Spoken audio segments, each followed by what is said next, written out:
네, 사주 재테크 강병욱입니다. 자, 이번 시간은 우리가 이제 명리학에 대해 관심을 가지게 되는 그 이유들이 있어요. 또 계기들이 있습니다. 대부분 전부 다 비슷한 그런 상황이 될 텐데요. 아, 관심을 갖는 이유는 서로 다를지 몰라도 상황은 비슷해요.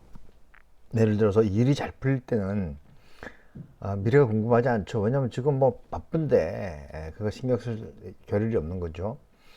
하지만 일이 잘 풀리지 않고 뭔가 좀 답답할 때 앞으로 나는 어떻게 될 것인가 이걸 이제 알고 싶어 한단 말이에요. 그래서 그럴 때 대부분 보면 이제 명리학을 들여다보게 됩니다. 뭐 그건 뭐 당연한 일일지도 몰라요. 내 일자리, 내 재산, 우리 아이들, 그리고 우리 가족의 건강 이런 것들에 대해서 궁금하고 뭔가 좀 잘 보이지 않을 때, 그럴 때 대부분 전부 다 명리학에 대해서 관심 갖게 되는 거죠. 그런 점에서 본다면 지금 2023년 이 시점에서 경제도 불안하고, 그렇죠?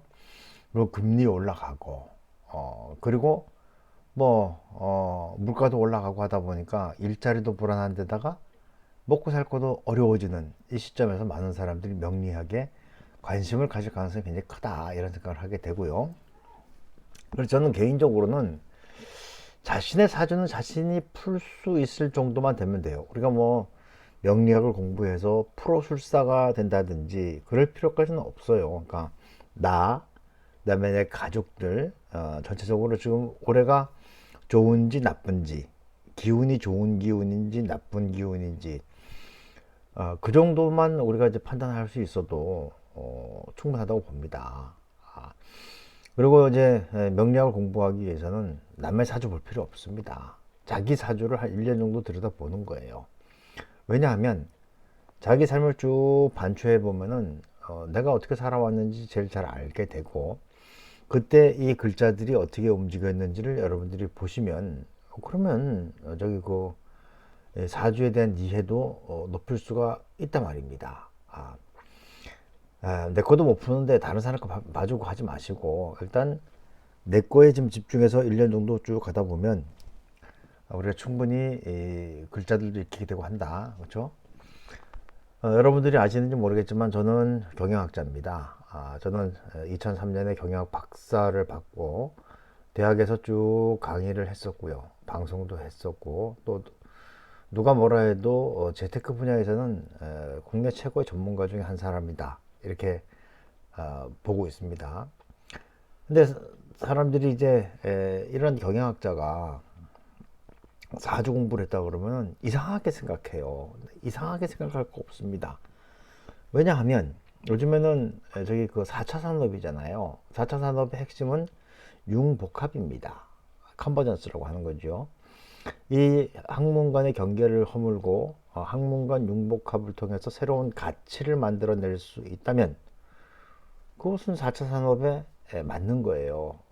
저도 그래서 제가 알고 있는 경영학적 지식과 또 제가 알고 있는 연구 방법론 이것과 동양 철학의 정수라고 하는 명리학을 결합해서 새롭게 사주 재테크라고 하는 그 분야를 개척해 보겠다 이런 거죠. 근데 사람들이 그것이 과학적으로 맞느냐 안 맞느냐 이야기를 하는데 모든 것이 다 과학적으로 이야기되는 건 아니에요.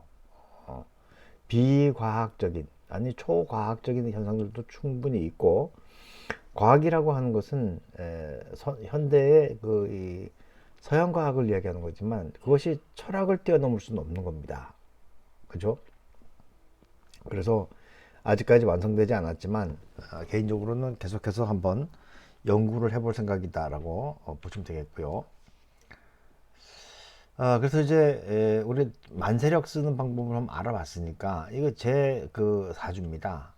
제 사주는 뭐 제가 공개해도 되죠, 뭐 그렇죠? 저는 갑진년, 부진월, 이민일, 이민시에 태어났어요. 이게 제 사주고, 전 사주에 목이 3개, 화가 없고 토가 3개, 금이 없고 수가 2개예요. 그러니까 저처럼 이렇게 오행이 전부 다 자리 잡지 못한 그런 사람들도 충분히 많다 이렇게 보시면 되겠고요. 제가 이제 그 말씀드릴 때 사주 명식을 볼 때 제일 먼저 확인해야 되는 게 바로 요 저기 그 이론 밑에 있는 거라 그랬죠. 우리는 대부분 보면 그 오늘의 운세라든지 이런 거 보면 여기 그 띠, 제가 용띠니까 이 띠를 가지고 하는 경우가 많은데 이 띠를 가지고 보는 것은 사주 구법입니다. 과거에 중국 송나라 이전에 사주 구법에서는 띠를 가지고 봤었는데 잘 안 맞았어요. 그래서 여기 이제 일간이라고 하는데 이런 밑에 있는 요 글자 요 일간으로 넘어오게 됩니다. 요걸 중심으로 사주를 풀어봤더니 기가 막히게 맞더라는 거예요. 그래서 지금 이제 일간을 중심으로 해서 보고 있다 이렇게 보시면 되겠고, 자 그래서 이제 요 임수라고 읽어요. 임수라고 읽는데 이 임수라고 하는 것은 큰 호수, 큰 강물 이런 것 같아요. 그러니까 이 임수 같은 경우에는 사실 이 큰 물이기 때문에 소리도 잘 안 나요. 하지만 모든 사람들에게 잘 스며드는 그런 친화력을 가지고 있다 이렇게 보는 거죠. 나중에 이야기를 하겠지만 이 임수 같은 경우에는 여기에는 좀 무토와 같이 이 제방이 있어야 됩니다. 만약에 물이 많은데, 저기 물이 굉장히 많은 거거든요. 물이 많은데 이렇게 저기 그 제방이 없게 되면 이럴 때는 에, 삶이 굉장히 유동적으로 움직입니다. 예를 들면 뭐 한 자리에 저기 그 잘 안착하지 못한다든지 그런 일들이 생기는 거죠. 그래서 그런 경우에는 해외를 유학을 가기도 하고, 그렇지 않으면 그냥 뭐 제대로 직장 잡지 못하고 다니는 그런 사람들이 많은데, 저는 그래도 다행히 이렇게 저기 그 이 관이 자리를 잡고 있어가지고 무토 이 관이 자리를 잡고 있어가지고 그래도 좀 안정적인 삶을 살았다. 오늘은 여기까지만 좀 말씀드리도록 하겠고요. 그리고 이제 오행 말씀드린 바와 같이 이렇게 결여되어 있는 게 많아요. 그렇다면 우리는 이제 어떻게 봐야 되냐 하면, 이렇게 결여되어 있는 것을 내가 행위로 직업이라든지 결혼이라든지 그런 걸 통해서 메꿔 나가는 겁니다. 그 나중에 보면 이제 오행이 딱 자리를 잡게 되는 것을 이제 우리가 태극 성취론이라고 하는데, 태극이 완성이 되면 그때 죽는 거예요. 그렇죠? 그래서 여기 보면 이제 비견, 평관, 식신, 또 평관, 식신 이렇게 나와 있는데, 우리가 나중에 다시 한번 이야기하겠지만 요 임수에게는 화가 저기 이 재물이 됩니다. 그다음에 요 토가 나의 명예 또 내지는 직업과 관련되는 것이 되는 거고요. 근데 화가 없어요. 저는 이제 그래서 무제사주, 돈을 벌기 힘든 그런 사주다 이렇게 보는 것이고, 그 다음에 이제 또 하나 보는 것은 관이죠. 명예, 평관, 정관 이런 것들이 있어요. 그래서 저는 이제 사주 보면은 재는 없지만 관이 있으니까 돈을 추구하기보다는, 그렇죠? 돈을 추구하기보다는 명예를 추구하면서 사는 그런 이 사람이고, 무제사주라고 하니까 이 사람은 뭐 저기 그 거지처럼 사느냐, 그게 아니고요. 요 밑에 보면 이제 나중에 다시 한번 이야기 되겠지만 식신이라고 하는 것은 먹는 거예요. 식복이 있는 거예요. 그래서 저는 요걸 이제 여기 보면은 여기 이 무병갑에서 여기 있는 요 저기 이 병화 여기 이제 재물이 되는데 요걸 숨어 있는 재물이라고 해서 압록이라고 합니다. 압록이 있기 때문에 굶어 죽진 대부분 전부 다 그렇습니다. 그리고 직장이 있으면, 그렇죠? 직장 다니면서 돈을 벌게 되니까 그것도 뭐 나쁜 건 아니죠. 근데 이제 저는 이제 그 로또를 뭐 5천 원씩 사기도 합니다만은 적극적으로 하지 않는 이유는, 저는 기본적으로 무제사주예요. 근데 이 무제사주가 갑자기 큰 돈이 들어오게 되면 오히려 독이 되는 경우가 많아요. 저는 이제 정상적으로 벌리는 거 이외에는 크게 들어오게 되면 그게 잘 관리가 되지 않을 수 있다. 물론 이제 여기 뭐 74세, 84세 이럴 때 재운이 들어오기 때문에 이때는 모르겠습니다만 이건 뭐 영원한 얘기잖아요. 그렇죠? 예. 로또 같은 경우는 여러분 다 아시는 바와 같이 1등에 당첨될 확률이 814만 분의 1이에요. 평균적인 삶을 살고 있는 사람들이 로또 1등에 당첨되는 경우가 많습니다.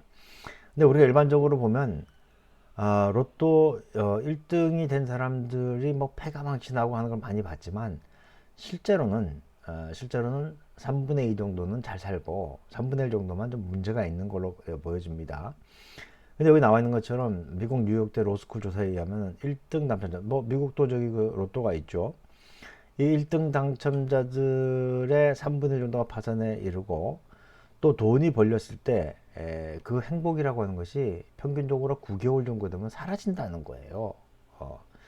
돈 말고 다른 것으로도 충분히 행복감을 느낄 수가 있어요. 그렇기 때문에 사람이 사는데 돈이 전부다는 아니고 그것을 뛰어넘어서 행복해질 수 있는 것들이 많다라고 하는 것도 여러분들이 알고 계시는 게 중요합니다. 그래서 이제 많은 사람들이 로또 1등 되면 불행해지는 것처럼 생각하지만 실제로는 그런지 아니에요. 대부분 다 잘 살고 있다라고 하는 것을 보시면 되겠고요. 그래서 이제 사주 재테크를 하기 위해서는 이 재테크를 해서 누구나 다 돈을 벌 수 있는 건 아니라고 계속 말씀드리고 있습니다. 돈을 벌 수 있는 운명을 타고난 사람들은 돈을 벌 수 있지만 돈을 벌 수 있는 운명을 타고나지 못한 사람은 큰 돈을 벌기 힘들어요. 저 같은 경우가 그래요. 그죠?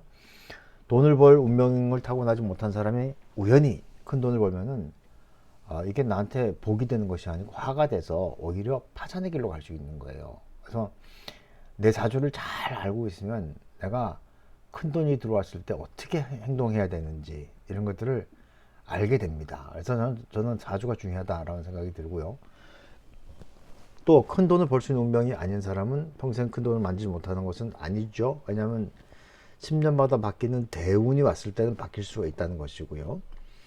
또 큰 돈을 벌 수 있는 운명을 가진 사람이라도 평생 큰 돈을 잘 운영하는 것은 아니에요. 왜냐하면 대운에서 돈과 인연이 멀어지게 되면 가진 돈을 망가뜨릴 수도 있고 그래요. 그래서 돈이라고 하는 것은 요물이다. 그래서 그것이 내 명과 운에 따라서 달라진다라고 하는 것을 보시면 되겠고, 그래서 명리학의 기본 이념은 안분지죽 축일피웅이에요. 원래는 축일피웅. 길한 것은 쫓아가고 흉한 것은 피하고 그러면서 자기 분수를 알고 만족할 수 있는 이런 것이 바로 사주를 배우는 이유 중에 하나가 됩니다. 그래서 다시 한번요. 축일피용, 안분지족 이걸 이제 기본 이념으로 삼고 있다라고 보시면 되겠고, 명리학을 한다는 것은 내 분수를 아는 거예요. 그렇죠? 이것은 내 명과 운을 아는 것이고, 그래서 내가 저기 쫓아갈 것은 쫓아가지만 또 없는데 내가 무리하게 취하려고 하다 보면은 결국 내 삶의 방향을 잃게 되기 때문에 내 삶의 방향타로서 사주명리도 굉장히 중요하다라고 보시면 되겠고요. 저는 이제 아까 말씀드린 바와 같이 무제사주이기 때문에 재물보다는 저기 명예를 쫓아가고, 그것이 저는 이제 인묘진이니까 교육을 통해서 그래서 열심히 강의하면서 먹고 살고 있다. 이게 바로 제 사주가 저에게 주는 그런 큰 사명이다라고 이제 보고 있고요. 그래서 다음 사주에 여러분 사주에 있는지 봐야 돼요. 정제, 편제, 정관, 편관, 식신 요게 있으면 굶어 죽지는 않는다. 하지만 이제 겁재라든지 상관이라든지 이런 것들은 관관이 있으니까 혹시 재물이나 명예가 아니냐라고 생각하실지 모르겠지만 그것은 아니다 라고 보시면 되겠습니다. 그래서 명리학의 기본 이념을 다시 한번 새기면서 이번 시간은 마치도록 하겠습니다.